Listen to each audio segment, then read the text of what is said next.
doncs era necessari. Ara també ho és, evidentment, no? Però jo vull dir que jo ni fins i tot no vaig ser mai crític ni teatral ni musical, perquè tenies que d'alguna manera valorar aquella situació. I ara? Bueno, com ara? I ara? En quin moment et trobes? Bueno, jo estic jubilat i a punt d'estar al carrer una altra vegada.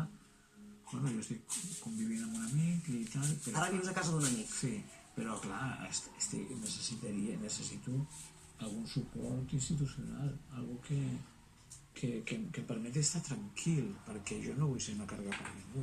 I en realitat soc una persona, crec que dependent.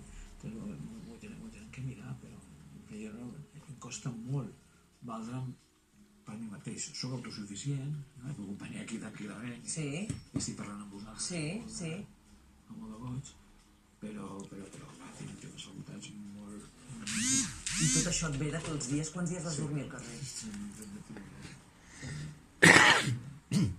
No molts, no fa falta... No, amunt n'hi ha prou, sí. Jo, ara que vaig pel carrer i veig gent, perquè clar, no et dones compte fins que t'hi trobes. I jo gent que està allà...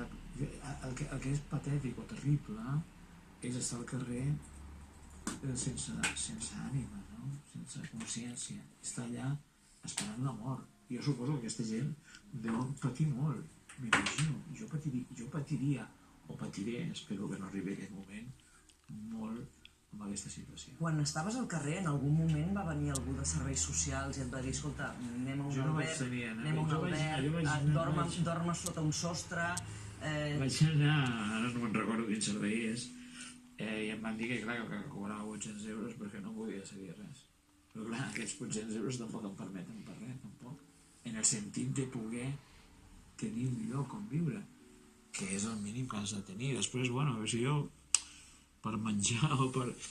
Hi ha un altre problema, que en poc temps he passat de ser una persona que participava en moltes històries, feia llibres,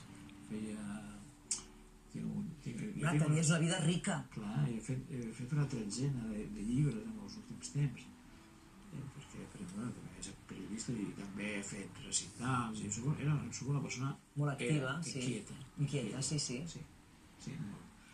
Ara tot això se m'ha anat en orris. La idea és aquesta.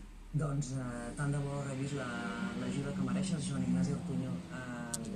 T'agraïm que hagis vingut perquè et dic el mateix que li deia abans a l'Albert, a ningú li agrada sortir per la tele per explicar aquest tipus de situacions, i quan algú ho fa és perquè la situació és molt límit. No sé si és fruit que estigui aquí jo, sigui fruit de la meva imaginació, em sembla que no. No ho és. Gràcies, Joan Ignasi. Seguim, més coses.